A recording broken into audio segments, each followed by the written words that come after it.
예, 신윤의 뉴스 정면승부 4부 시작하겠습니다. 오늘 4부도 정면 인터뷰로 꾸며지는데요. 지금 스튜디오에 있는 국민의힘 김재원 전 최고위원 나와 계십니다. 안녕하십니까?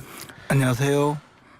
이제 금요일이에요. 제가 이거 오늘 몇 번 말씀을 드렸는데 저희 진짜 고생했거든요. 의원님도 많이 고생하셨을 거예요. 왜냐하면 워낙 오래 끌다 보니까 매일 탄핵 뭐 어떻게 되느냐 이 예상 나중에 할 말이 없었잖아요. 어쨌든 결론이 나게 생겼습니다. 그렇죠. 예, 어떻게 예상하십니까? 뭐 저는 당연히 기각되리라고 생각하고요.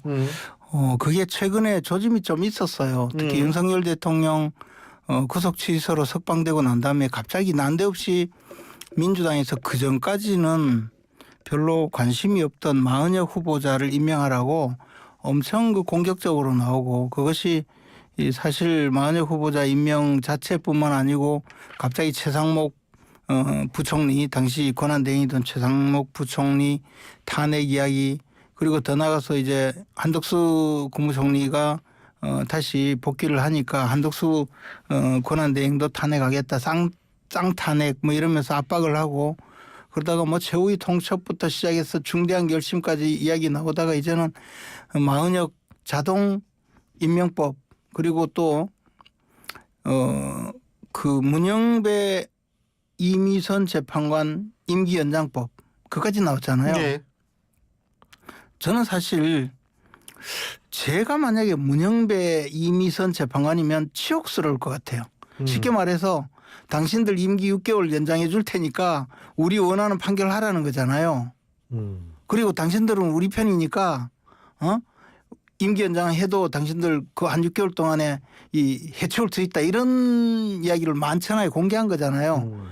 얼마나 치욕스럽겠어요. 그 재판관의 그 헌법재판관이라는 그 중요하고 막중한 지위에 있는 분을 그런 식으로 정치 세력이 활용을 하고, 또 지난 주말에는 박찬대 원내대표가, 민주당 원내대표가 그 정영식, 그다음에 조한창, 김복형 재판관은 을사오적이 되지 말라 이러면서 실명을 거론하면서 공격하고, 대신 또 문영배, 이미선 또 그 한 분 정계선 예. 이분은 결단하라. 그분들은 결단만 하면 그냥 우리 편 되는 거고, 나머지 또 김영두, 정정미 재판관은 선고하라. 이분들도 선고만 하면 우리 편이에요. 그죠? 그리고 나머지 3명은 을사오적이 되지 말라 이렇게 협박을 하면 그분들은 또 뭐가 돼요. 그래서 제가 보기에 5명의 재판관이 동시에 모욕을 당하고 있다, 뭐 그런 생각이 들더라고요. 그러니까 민주당 눈으로 봤을 때 이미 정형식 재판관, 조한창 재판관, 그리고 김복형 재판관은 자기 편이 아니에요. 그죠? 그러니까 을사오적이 되지 말라고 공격을 했죠. 예. 그러니까 거꾸로 이야기하면 최소 5대3 또는 선고하라라는 분 중에 한 분이 이게 5대3으로 선고를 하려니 민주당이 또 갖가지 시비를 걸 수가 있잖아요. 만약에 5대3 마은혁 후보자를 임명 안 했다. 안 해서 이거 위원인데 위원을 기본으로 해가지고 헌재가 결정했다. 문제 이거 받아들일 수 없다, 이렇게 나올 수 있죠. 그러면 한덕수 총리 선거 때는 왜 가만히 있었으며, 검사들 선거할 때는 왜 가만히 있었으며, 감사원장 선거할 때는 왜 가만히 있었나요? 그러니까 그것도 말도 안 되는데, 어쨌든 그때는 자기들이 별로 관심이 없다가 이번에 보니까 마은혁이 들어오지 않으면 이게 불리하겠다 싶어서 저렇게 한 건데, 그래서 아마 모르긴 해도 재판관 한 분이 오히려 기각 대열에 합류한 것 아닌가, 그런 조심스러운 추측을 해보면 4대4다 그런 생각을 하죠. 물론 또 일각에서 뭐 오히려 5대3이다가 한 분이 인용 쪽으로 넘어와서 6대2가 되어서 선거한다, 이런 주장도 있긴 한데 뭐 그거는 제가 믿고 싶지는 않습니다. 어쨌든 기각이냐 인용이냐 이거 있잖아요. 이게 옛날 그 코미디 프로 부채도사 있잖아요. 어차피 반쯤 맞고 반쯤 틀리긴 하지만 전후 사정이나 모든 걸 보면 역시 기각될 가능성이 훨씬 높다라고 판단합니다. 전후 사정이라는 건 뭐 예를 들면 여태까지 늘어진 거요. 예, 왜 만약에 선고할 수 있었으면 예. 뭐 8대 0이라든가 7대 1이라든가 6대 2였으면 벌써 선고했겠죠. 그리고 우리가 생각할 때 문영배 재판장이 과연 6대 2라도 되면 선고 안 했겠습니까? 저는 당연히 인용으로 선고하고 만천하에 자신의 그 선고를 공포하면서 뭐 여러 가지로 우리법연구회라는 그런 조직에 대해서도 하여튼 자신의 존재감을 드러내지 않았을까 하는 생각이 드는데 지금까지 선고를 못한 것은 결국 적어도 6대 3, 7대 1, 8대 0은 아니었다. 그러면 5대 3이라면 5대 3이기 때문에 마은혁 후보자를 집어넣으라고 저렇게 사실 법적으로는 가능하지도 않는 이야기까지 해가면서 그 논란을 벌이고 급기야는 뭐 마은혁 자동 임명법 마은혁 후보자도 사실은 저 정도면 저는 이 치욕스러워서도 후보자로 계속 있을 수 있을까 싶어요. 이 사람 들어가면 오로지 윤 대통령 탄핵 인용을 위한 구원투수로 들어가는 거 아니에요? 머리수 하나 높이로 들어가는 거고 문영배 이미선 재판관 6개월 임기 연장법을 만드는 것도 이분들은 6개월이라도 좀 더 남아서 마은혁 후보자를 집어넣을 테니까 그때까지 기다려서 반드시 탄핵 선고하고 나가라. 그런 거니까 사실 하청업자 같잖아요. 그러니까 아마 그중에 한 명 정도는 최소 넘어와서 4대 4 기각이다 이렇게 보는 거죠. 그러니까 8대 0은 절대로 아니라고 생각하시고 그렇죠. 그 민주당 근데 이제 민주당 쪽에서 얘기가 저는 민주당 8대 0에 대해서 묻고 싶어요. 네. 8대 0인데 왜 지금까지 선고를 안 했죠? 그럼 그동안에 헌법재판관들이 그러면 자기 이렇게 탄핵 이야기가 나오고 이렇게까지 무슨 을사오적에다가 임기 연장법까지 나오는데도 입 다물고 있었다는 말인가요? 그리고 또 김어준 씨는 또 헌법재판관도 탄핵 대상이다. 상상력을 발휘하라. 쉽게 말해서 기각할 만한 헌법재판관 탄핵해버리라. 그런 주장까지 있잖아요. 그런 이야기 듣고 왜 가만히 있었죠? 그 더불어민주당 박홍근 의원이 페이스북에 이런 글을 썼대요.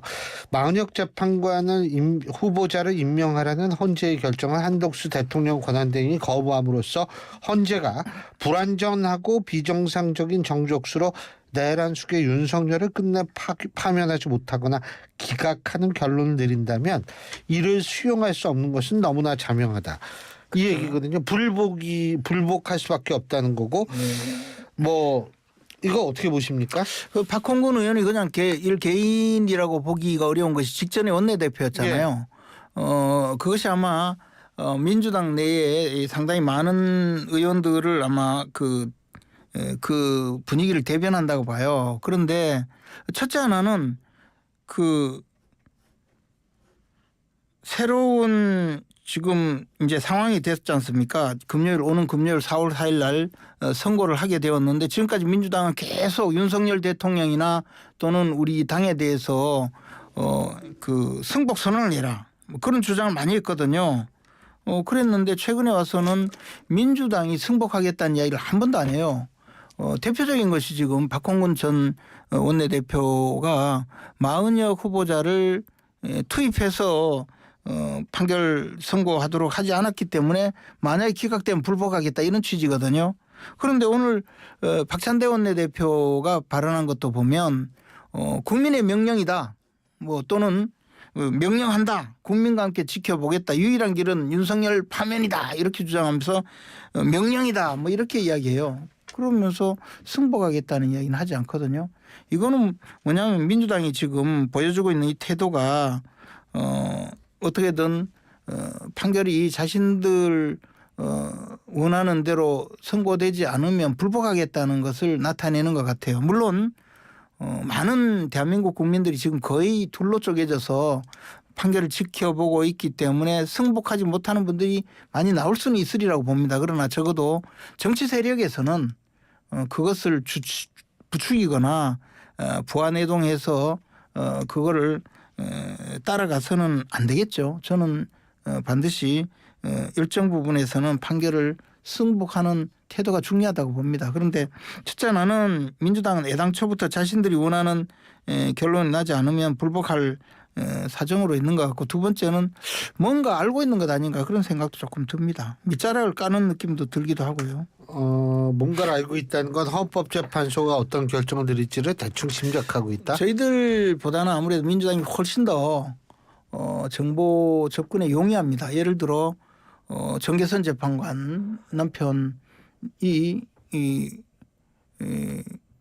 우리 저 민주당의 그 김희수 대리 변호사 탄핵 심판 대리인 중에 김희수 변호사와 같은 직장에 있기도 하고 정계선 재판관의 부군께서 모를 리가 있겠습니까? 아무리 그래도 같은 부에 계시는데 예, 이거는 뭐 추측이죠. 예. 그러니까 우리보다는 접근하기가 용이하다 이런 뜻이에요. 그리고 이미선 재판관의 뭐 가족 이야기도 있고 하여튼 또 우리법 연구회라는 독특한 형태의 사적 결사가 있기 때문에 막 그런 쪽으로 아무래도 정보 접근이 용이하지 않을까 생각해서 저분들의 일거수일투족을 우리가 더 지켜보는 거죠. 그런데 만일 불복을 한다면 말이에요. 만일 이제 이 기각이 되고 불복을 한다면 그 무슨 방법이 있나요? 이게 헌법재판소는 단심제예요. 예. 그러니까 뭐 제도적으로 불복할 길이 없죠. 그런데 이런 방법이라고 봅니다. 저는 자. 헌법재판소에 탄핵 기각을 선고하면 예. 자 탄핵 인용을 선고했다 칩시다. 가능성은 없지만 탄핵 인용을 선고하면 우리 당이 불복을 하겠죠. 예를 들어 심정적으로. 그리고 탄핵 기각을 바라던 많은 분들이 불복을 할 겁니다. 그런데 불복을 하려고 해도 당장 60일 내에 대선이 있기 때문에 대선 국면으로 곧바로 뛰어 들어가야 돼요. 그래서 정신이 없죠. 곧바로 정리가 될 가능성이 많아요. 그런데 예. 탄핵이 기각되었다 하면 일단 대선이 없어요. 그리고는 2년 후로 대선이 밀려날 뿐만 아니고 이재명 대표의 재판은 이제 또 새 국면으로 리스크라기보다는 뭐 그죠. 하여튼 이제 위증교사 사건도 6월 하순에 또 그 변론 종결이 되면 7월 중에 선고가 돼요. 이미 2심. 그리고 선거법 위반 사건도 또 대법원으로 가요. 그리고 그렇죠. 그보다 어마어마하게 기다리고 있는 것이 이 대북 송금 사건, 쌍방울의 대북 송금 사건, 그리고 대장동 백현동 성남 FC 사건, 경기도 복화 사건 이런 것이 뒤따라오고 있어요. 그럼 이게 2년 내에는 다 선고가 되리라고 봅니다. 아무리 이재명 대표가 폐문부재 도망가고 해도 안 될 겁니다. 그리고 그때는 지금 증인으로 불출석한 그 과태료 500만 원 선고된 것도 아마 이제 구인장이 발부될 가능성도 있고요. 그래서 빠르게 재판이 진행될 가능성도 있고 이러니까 이런 상황을 타개하기 위해서는 극렬하게 뭔가 대응하고 대항하는 그런 국면으로 갈 가능성이 많다고 봅니다. 그러니까 이제 판결이 뭐가 잘못됐다라고 이야기하지 않으면 안 되는 그런 상황이 되는 거죠. 그래서 저는 탄핵이 기각되었을 때를 예상하고 저분들이 벌이는 것이 첫째 마흔역, 두 번째는 탄핵이요? 쌍탄핵, 줄탄핵 뭐 이런 줄탄핵도 이제는 의미가 별로 없죠. 대통령 권한대행을 대통령 권한대행의 그 권한 행사를 못하게 하려고 탄핵을 한 것인데 그것이 이제는 대통령이 있기 때문에 권한대행이 존재하지 않지 않습니까? 그리고 만약에 또 대통령을 탄핵하려면 일사부질의 원칙도 있기 때문에 새로운 사실을 갖고 탄핵을 해야 되는데 우리 당에는 다행히 이제 한동훈 대표가 아니기 때문에 다시 탄핵을 또 찬성하고 나서서 표결에 그 200석 이상을 만들어줄 가능성이 또 크지도 않습니다. 그래서 사실은 극렬 저항을 할 다른 방향을 모색할 거라고 생각합니다. 앞서서 저희가 인용을 가정했을 때는 좀 여쭤봤으니까 지금 만약 기각이 된다라고 가정을 했을 때요. 자, 윤석열 갑자기 목이 메네. 윤석열 대통령이 예를 들면 이 헌법재판소에서 최후 변론할 때 그런 얘기를 하지 않았습니까? 나는 모든 걸 총리한테 맡기고 나는 외교만 하고 개헌도 하겠다. 자, 이런 얘기 했었죠. 만일 기각을 한다라고 가정했을 때 그 약속을 지킬 것을 어떻게 담보하느냐 이 부분도 중요할 것 같은데 어떻게 보십니까? 일단 기각 판결이 선고되면 먼저 국정을 추스리고 이 혼란상을 극복하는 일에 매진을 해야 되고 그때 대통령이 나서야 되리라고 봅니다. 그런 상황에서 외교만 신경을 쓰고 국무총리에게 맡길 수는 없다고 보고요. 특히 많은 지금 인사상의 문제점이 있기 때문에 뭐 공석이라든가 또는 지금 정부의 리더십이 손상되거나 한 상황이 있기 때문에 상당 기간 적어도 12월 3일 지난해 12월 3일 이전의 상태로 리더십을 복귀하는 과정이 있어야 되고 아하. 그 후에 이제 정치개혁의 과제를 설정하고 개헌을 통해서 그 과제를 달성하고 뭐 하는 여러 가지 방법이 있어야 되겠죠. 저는 당장에는 대통령 리더십을 회복하는 일이 더 중요하다고 생각합니다. 그러니까 당장은 대통령 리더십을 회복하는 것. 그러니까 이건 역으로 따지면 계엄 비상계엄 선포 때문에 리더십이 좀 손상이 된 측면도 있다 이런 생각을 하시는 거 아니겠어요? 당연하지 않습니까? 지금 저 대통령이 얼마나 많은 그 리더십 손상이 있었습니까? 그리고 심지어는 대통령이 그 사법 처리되면서 구속까지 되었고 또 많은 장관들 중에는 대통령의 비상계엄 선포를 반대한다든가 또는 국무회의에서의 여러 가지 모습을 직접 국회에 와서 증언하는 바람에 대통령의 위신이 손상되고 대통령의 리더십이 손상된 측면이 있습니다. 그렇기 때문에 그런 것을 회복하는 단계가 무엇보다 필요합니다. 그 개헌은 어떻게 될 거라고 보세요? 저는 개헌이 이루어지리라고 생각하고요. 많은 국민들이 그런 생각을 하기 때문에 개헌의 방향을 정하고 그 개헌의 방향을 정해서 국민적인 합의를 만들어가는 그런 과정이 있으리라고 생각합니다. 예, 그러니까 기각이 된다라고 가정을 했을 때라도 어쨌든 윤석열 대통령은 개헌과 함께 임기를 단축할 것이다 이렇게 보십니까? 임기 단축 문제는 조금 또 다른 국면이고요. 어쨌든 개헌을 통해서 새로운 그 정치 절차를 만들고 그것이 윤석열 대통령의 업적이 될 수 있으리라고 생각을 합니다. 그래서 개헌이 있을 것이라고 저는 개헌으로 나갈 것이라고 생각하고요. 그 과정에서 필요하다면 임기 단축 문제는 또 고려할 수 있겠지만 개헌 자체가 곧바로 임기 단축을 위한 개헌이 아니고 개헌은 정말 현재 드러난 이 많은 모순점 정치적인 그 공황 상태에 빠지게 하는 현재의 정치 제도나 정치 체제를 반드시 손을 봐야 된다고 생각합니다. 이것은 뭐 선거제도부터 시작해서 정부 권력구조 형태 그리고 일부 기본권의 그 어떤 체계 더 나가서 최근에 그 민주당이 완전히 망가뜨려 놓은 대한민국의 이 수사 구조 이런 문제도 모두 이번 기회에 전부 손을 봐야 된다고 생각합니다. 이번 그 윤석열 대통령의 이 탄핵 과정에서 이 모든 것이 드러나 있고요.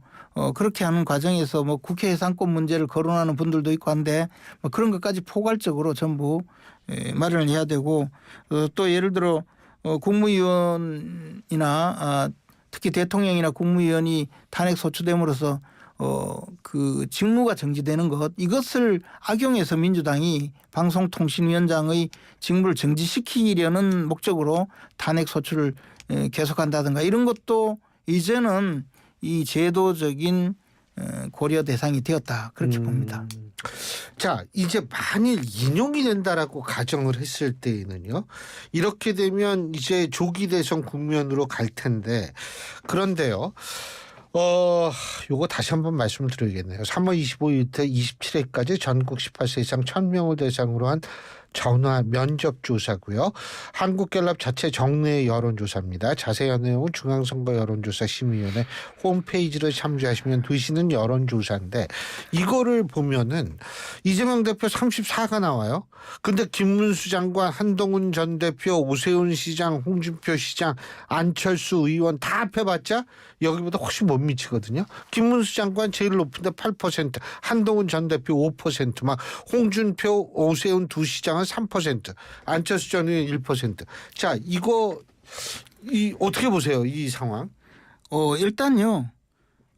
우리 신율 교수님께서 저한테 인용이 되는 경우는 어떻게 만일의 생각하느냐 경우 하고 가정. 예, 말씀을 가정. 하시니까 제가 막 갑자기 막 이렇게 기분이 끌어올르세요. 별로 안 좋고 그다음에 저는 뭐 그런 생각을 하지 않기 때문에 대답하고 싶지 않습니다. 이런 말씀을 드리고 싶어요. 예. 그러니까 전화 여론조사를 받는 분도 아하. 인용을 가정하고 예. 하는 경우에 좀 응답률이 안 떨어진다는 안 거죠. 하죠. 최근에 예. 왜냐하면 과거에 그러니까 이 비상계엄 선포되고 초기 단계에서는 뭐 대부분 많은 분들이 8대0 당연히 인용이다 뭐 탄핵은 되는 걸 전제로 하고 물론 그때도 탄핵 기각이다 하고 요구하는 분들이 많았지만 탄핵이 인용될 거라고 하는 분들이 훨씬 많았어요. 그런 때는 탄핵이 인용되면 저 이재명 대표가 또 정권을 잡는단 말이야. 이런 일을 하고 정권까지 잡는단 말이야 해서 이 보수층에서도 적극적으로 응답을 하는데 이제 점점점 해서 탄핵이 기각되는 걸로 믿는 분이 많이 늘었어요. 근데 탄핵 기각 여론조사 전화 와가지고 전화 오면요. 무슨 차기 대선 후보 뭐 지지율. 시체 말로 무슨 재수 없는 소리 하고 있어. 에이 난 대답 안 해. 이런 분들이 많이 늘었다는 거죠. 그래서 저는 이런 부분에 대해서는 좀 정확하지 않다고 봐요. 그래서 이게 특히 ARS 같으면 그래도 이거 내가 좋아하는 사람 눌러줘야지 이런 건데 묻지 않습니까? 네. 차기 지도자 중에서 뭐 유능한 참 저 우리가 차기 장내 지도자 중에서 누구가 좋냐 자유응답입니다. 이거. 로 하면 좋으냐 하면 내가 이름을 말해야 되는데 에이 쓸데없는 소리 하고 있어 이렇게 끊는단 말이죠. 그런 경우가 많다라는 것이 제 개인적인 분석입니다. 자 그리고 한 가지만 이재명 대표에 대해서는요. 또 이재명 대표 지지자들은 옳거니 왔구나 해가지고 지지율을 올려줘야 되겠다 해서 막 응답을 하죠. 한 가지만 더 여쭙는 게 어쨌든 4월 4일 날 이 선거가 내려지면 이 소위 말하는 혼란 정도를 최대한도로 낮춰야 될 거 아닙니까? 어떻게 해야 된다고 보십니까? 사회적인 혼란 정도. 일단 탄핵이 기각될 것이 자명하기 때문에 그러면 대통령직에 복귀하는 윤석열 대통령께서 빠르게 국민들을 안정시킬 수 있도록 국민들의 신뢰를 좀 더 얻을 수 있는 여러 가지 조치를 하실 것을 저는 건의드리고 싶습니다. 그렇게 해서 이제 국민들이 좀 더 안심할 수 있도록 하고 또 필요한 경우에는 여러 가지 좀 조치를 해야 되겠죠. 예컨대 국민과의 대화를 한다든지 또 그동안에 헌법재판소에서 말씀하신 여러 가지 내용에 대해서 구체적인 설명을 조금 하신다든지 그럴 필요도 있다고 봅니다. 알겠습니다. 4월 4일 이제 내일 모레 글피입니다. 3일밖에 남지 않았는데 3일 후에 과연 어떻게 대한민국이 어떤 모습으로 비춰질지 지켜보겠습니다. 오늘 말씀 여기까지 듣죠. 고맙습니다. 고맙습니다. 예, 국민의힘 김재원 전 최고위원이었습니다. 대한민국 대표 트렌치 코리아 트렌치. 식품, 주방, 욕실, 조경, 토목, 건축 트렌치. 전 세계 유명 트렌치를 한눈에 설계에서 시공까지 기술력으로 인정받는 대한민국 트렌치 코리아 트렌치. 코리아 트렌치. 코리아 트렌치. 안전화가 이렇게 편해도 돼요? 나도 모르게 집에까지 신고 간다니까요. 우린 발이 건강해야 하니까 안전화 아무거나 못 신어요. 내가 안전해야 가족이 안심하지. 그래서 난 꼭 집에만 신어. 집엔 안전함을 구십하는 확실한 이유가 있다. 생각의 차이가 만드는 가치 집엔 안전화. 아크릴 모든 것 에드피 아몰. 판촉물 굿즈 모든 것 에드피 아몰. 신사출력 모든 것 에드피 아몰. 에드피 아몰. 에드피 아몰. 다양한 기프트 판촉물도 에드피 아몰. 오늘을 기록하는 소리.